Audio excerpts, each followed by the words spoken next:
в нашия подкаст, а именно всичко си остава между нас. A few moments later. За напред може да направим отделен подкаст канал, но в момента имам проблеми с коментарите. Ще оставя линк долу в описанието за нашите инстаграми и за нашите тиктоци. Ако имате някакви въпроси, може да ни ги задавате там. И ако ви харесва подкаста, може да ни пишете винаги в Инстаграм или в TikTok, или ако имате някакви въпроси. Между другото, искам да допълня да не се бъркате вие, аз YouTube акаунт нямам. Аз имам само Instagram и TikTok. Но да ме последвате, това не е никакъв проблем. Да ми пишете на лично, това също не е никакъв проблем. Аз лично много ще се радвам ви да ми пишете, защото... Да, защо не да си общувам с някого? Все пак подкаста го водиме двете и искам да благодаря адски много на един наш близък приятел, който в момента е зад камерата. Да. И понеже това ще е подкаст за задаване на въпроси, искам да му благодаря, защото той ще задава въпроси. Той сътрудничи с нас, да. Работи с нас, за да ни задава въпроси. Даже страшно много ни помогна за този подкаст, защото в момента подкаста го снимаме в неговата къща. Да. Понеже в моята къща няма как да се случи, има малка сестра, тя постоянно вика, всякакви такива.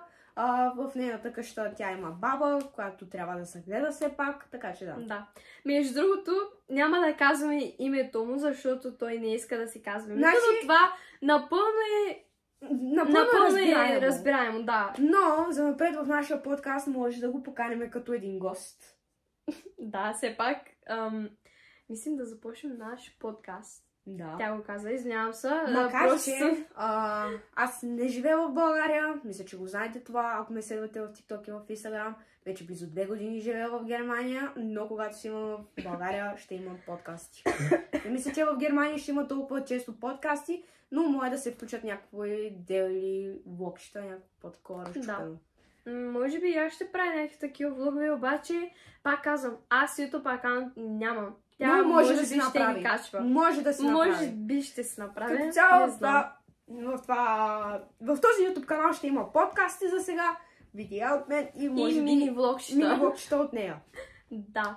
Ами аз ти ви предлагам да се префърнем към въпросите. Добре, нашия приятел ще започне да задава въпросите. Надявам се да разбере въпросите, които задава. Той там има няколко теми, има избрани спорт, теми, училище, въпроси какви да задава. Да, има всякакви теми. Да. Той там ще ни каже коя тема е, еди какво си. Да. Да, нека чуем първия въпрос. Кой е любимият ви спорт и защо?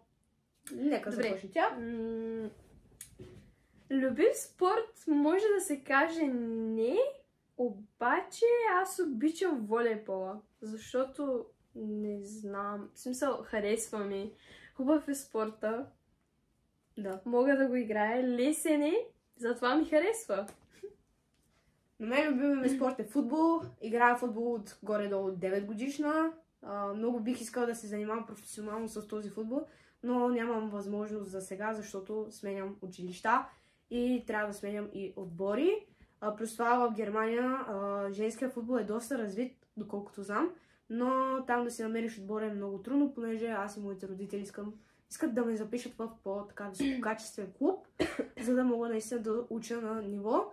Но по едно време ми беше писнало в Германия и си казах, бих искала да тренирам бойни изкуства, а именно Muay Thai, но като видях какви удари правят в Muay Thai и как могат да те ударят, буквално могат да те ударят в гърлото и въздуха да ти спре, не мисля толкова много, но футбола не го мисля само като хоби, ами като кариера за напред, защото вече близо 4 години аз го играя активно, даже по едно време в училище, като бяхме 4-ти клас, по 12 години, 11-12 години, ние играхме наистина доста активно. Имахме господин и почти всеки път, когато отивахме на занимания, поне 1 час, час и половина отделяхме за футбол.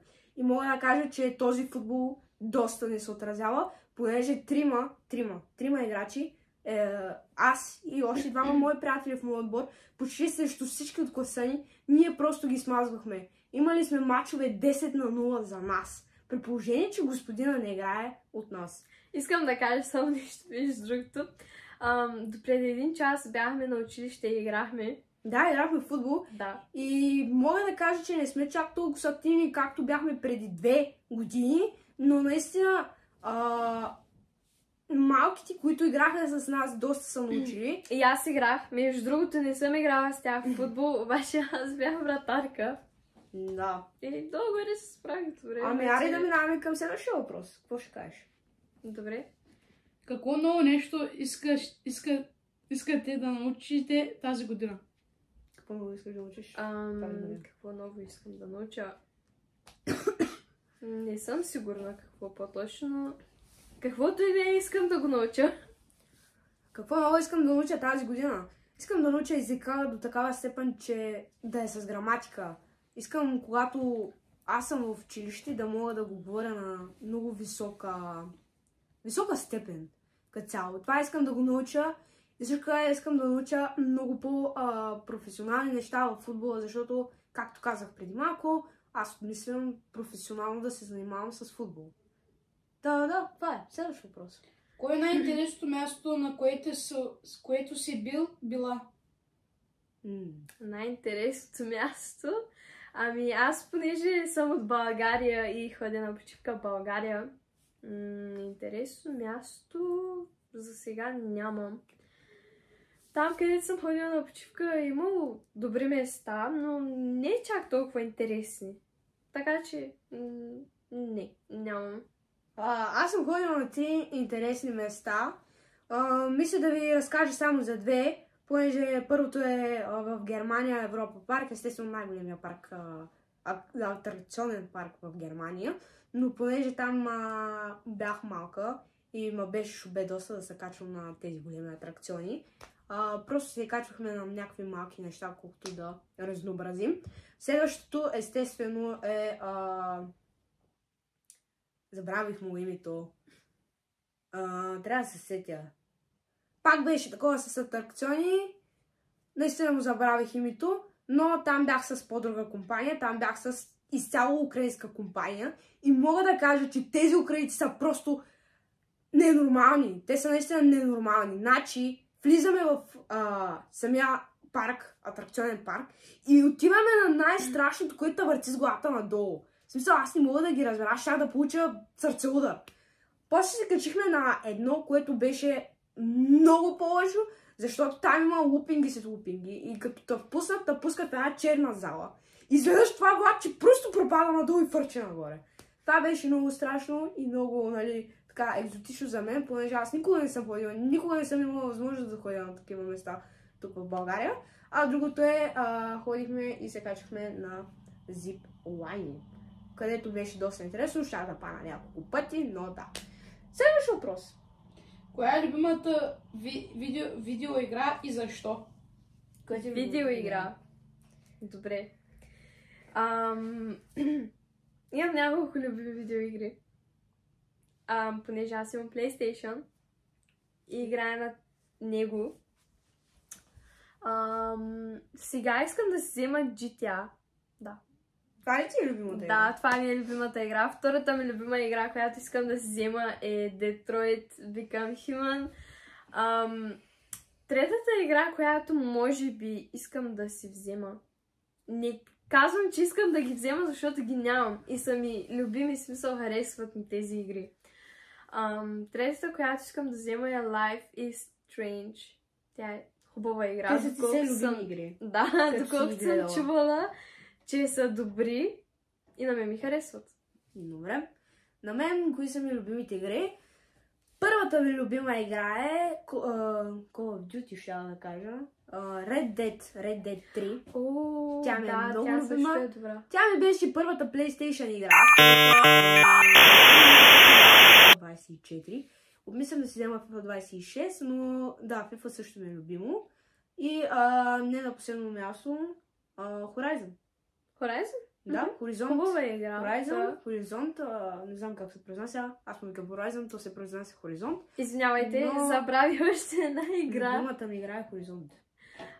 Моята четвърта любима игра е Uncharted 4. Наскоро започна да играя. И да, тази игра е супер яка. На мен ми харесва. И да. Но, следващ въпрос.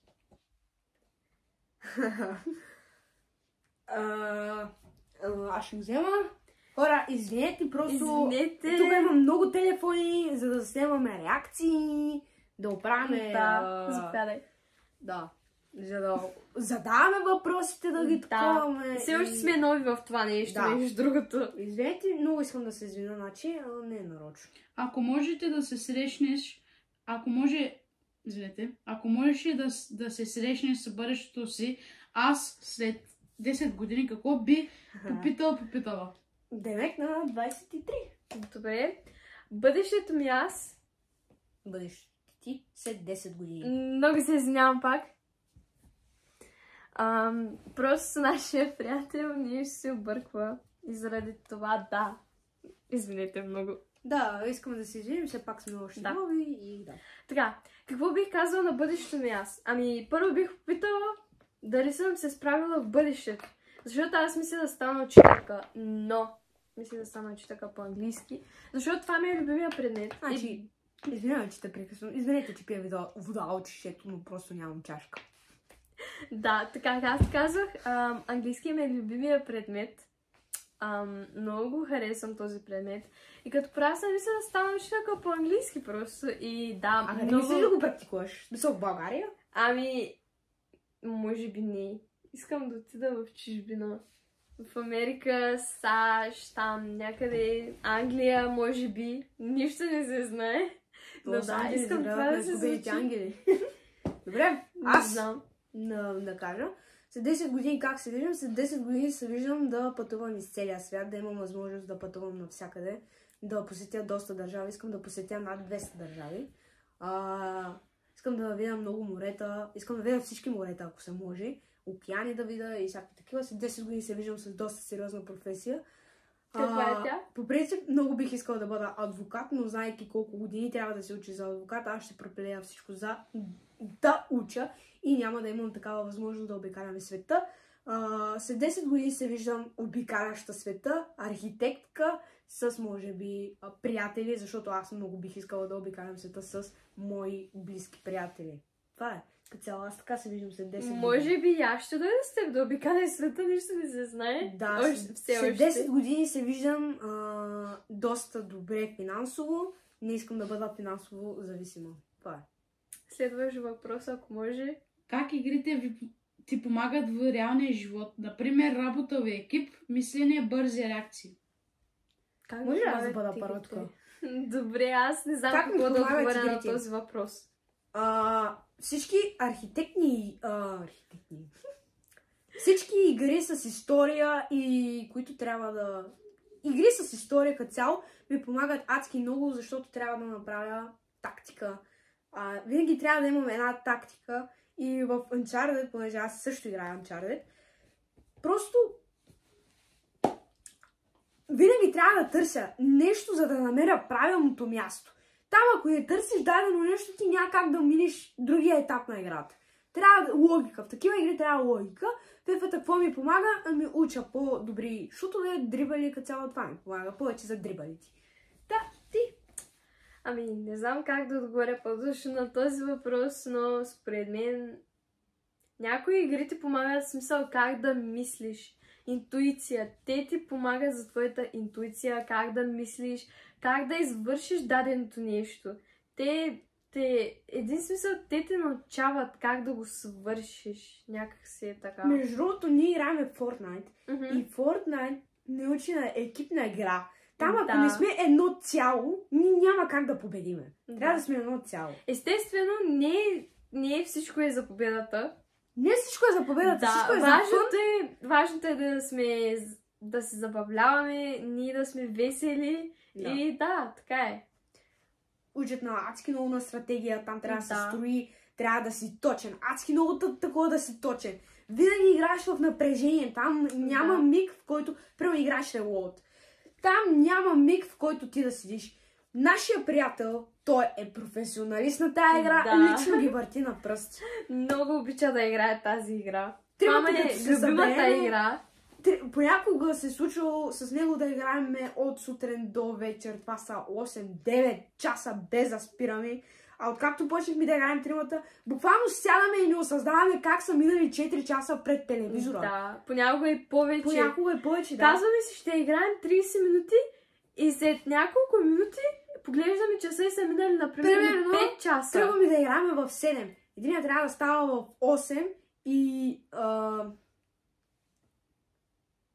Ние играем повече, буквално играем до 1-2, знаейки, че другия трябва да стане в 8. А когато играем, примерно, и нямаме ангажименти за утре, ние просто си играем 1-2 часа. Айде, всякакво толкова. Момент само. Така, нека започнем към следващия въпрос. Много се извиняваме, че прекъснахме видеото. Да, остават ни... Това ще го слеме до цяла. Да.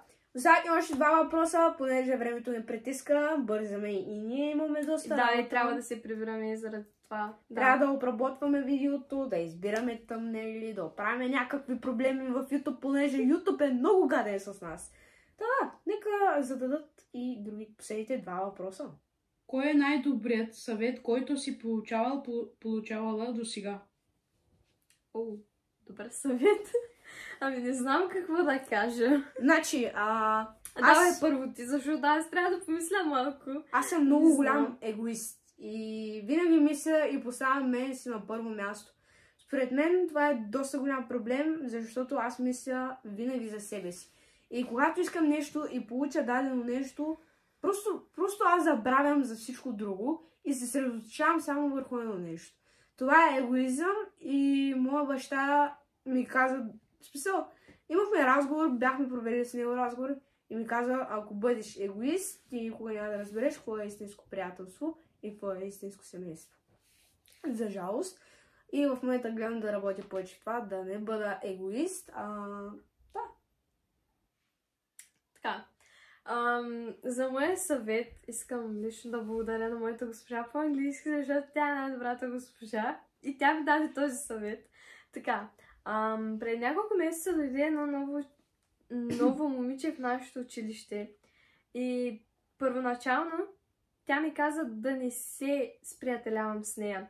Обаче аз въпреки това се сприятелих с нея и след като станахме приятелки, доста добри приятелки между другото, тя ми заби нож в гърба. И да, това беше най-добрият съвет, който са ми давали до сега. И чак сега го разбирам какво е означавал. Добре, ами към следващия въпрос. Обичаш ли повече да играеш сама или с приятели? Не. Това бих казала, че най-много обичам да играя с приятели. Като вляза в Fortnite да играя сама, аз винаги губя. А като играя с моите приятели, аз винаги печеля. Или не винаги, но поне сме близо до победата и играем заедно. Аз какво мога да кажа? Не знам, аз обичам и сама да играя, и с приятели да играя. Когато играя сама съм като цяло по-средоточена в самата игра и винаги гледам да победа. Пускам си някакви подкастчета, нали, нещо такова да слушам. Докато като играя с приятели, там еуфорията е на макс. Ние винаги играем трима. Аз, тя и нашия приятел, който седи зад камерата. И задава въпросите. Ние винаги играем тримата, играем доста добре. Нали, мисля, че за 2 години игра сме научили доста. И да, между другото, аз играя от скоро, не чак толкова, скоро от няколко месеца, миналата година започна да играя. Аз предпочитам да играя малко по-така сама, за да ми е по-чил. Така, към следващия въпрос. Имаме си добро трио. Може да създадем още няколко бонус въпроса. Още колко? Още 3 бонус въпроса заради вас. Само единствено заради вас. Добре. Айде, още 3 бързи въпроса. Окей. Бързи. Айде. Давай. Следващите въпроси. Следващите 3 въпроса. Следващите 3 въпроса. Има ли умение, което според теб всеки тинейджър трябва да има? Да, има умение. Да не бъде егоист, да не мисли само за него, да мисли за приятелите си и винаги да подкрепя приятел в нужда. Да мисли за бъдещето, да стане успешен, защото когато порасне родителите му няма да бъдат се с него. Буквално има хора на 23 и 5 и мама и тати лъжичка в стопа. Да, и родителите им ги издържат. Това е. аз на 25 искам да бъда самостоятелна. Искам да имам самостоятелен имот, да не съм зависима от парите и да наистина с стабилно здрава професия и да мога да си позволя всичко, което искам. Естествено, също така да завършат, Примерно. да са умни и да си намерят някаква хубава работа, която се заплаща добре, може да се издържа сам Да. и някакви други неща. Да. Защото цял живот мама и тати няма да ти дават Да. лъжичка в устата. Все пак и ти някога ще създадеш семейство и ти трябва да мислиш за тях. И така. Така, следващ въпрос, ако може. Ако можеше да си герой от игра, кой би бил? От игра. Не съм много сигурна. Аз би от игра. От игра... Травис Скот. Fortnite, Травис Скот. От игра аз бих била Ариана Гранде. От коя е? От Fortnite, да. Fortnite. Защото, да, харесвам просто как изглежда. Добре, скина. последен финален въпрос, защото времето ни притиска, както казах. Да. Имаме доста работа. Ако можеше да измислиш нов спорт, какъв би бил? Какъв нов спорт? Между другото, това никога не съм го мислила и никога не ми е минало през главата. И на мен. Обаче, може би да помислим малко и да кажем. Не, аз предлагам следващ въпрос, защото наистина никога... Добре, да пропуснем не този ни е минало, въпрос. не мисля, че ни е минало през главата. Ако можеше да избереш къде в света би отишъл веднага? Италия. Германия. Бих отишла Германия. веднага. Не знам защо, обаче Германия и Америка, например Ню Йорк, някакси там, Чикаго, бих отишла там. Най-вече искам да отида в Германия. Естествено на гости на моята приятелка. Най-голямата ми мечта е, буквално като ми скимни, дори да е 5 часа сутринта, като ми скимне и те да имам възможност да отида независимо къде и по света. Да, това също ще е. Италия, Милано. Защо Италия, Милано? Италия е много известна. Италия има Милано, Рим, много такива градчета, които са с история. Аз лично много обичам история. Значи това ми е най-любимия предмет. Историята обожавам я. И винаги обичам да слушам история, да се вслушвам в историята. Много ме кефи това. Като цяло това е. Да. Ами, това беше нашия подкаст. Това бяха от нашия приятел зададени въпроси към нас. Ако искате още такива подкасти, абонирайте се за канала, лайкнете това видео, последете долу в описанието, ще седят нашите инстаграми, ще изложим инстаграма и на нашия приятел, ще изложим и нашите 3 тиктока. Да. Тиктоци. Също така искаме да благодарим на нашия приятел, защото той се включи в това видео. И да, много му благодарим като цяло. И да, така е. Това е от нас. Какво? Говори и не се представя. Името. Той се казва Илкер. Да. Ако Да. иска му е да се покаже, нали? Да. Здравейте, хора! Да. Ето го и него. Той ни задава въпрос. Искам адски много да му благодариме, че ни предостави статив, че ни предостави неговата къща. И ни беше че... такава голяма помощ. Хора, вземем може, тук. ако Ела, направите сядай друг... тук. Ако Сядайте направите тук друг... в средата. Аз може и аз да участвам. Естествено, ще бъдеш наш Утре гост. на подкаста е нова. Може? Да. Това беше нашето видео. Да. Чао от мене, хора. Чао от нас. И до следващото Чао. видео, което може би вече може да е от Германия. Чао! Чао. Чао!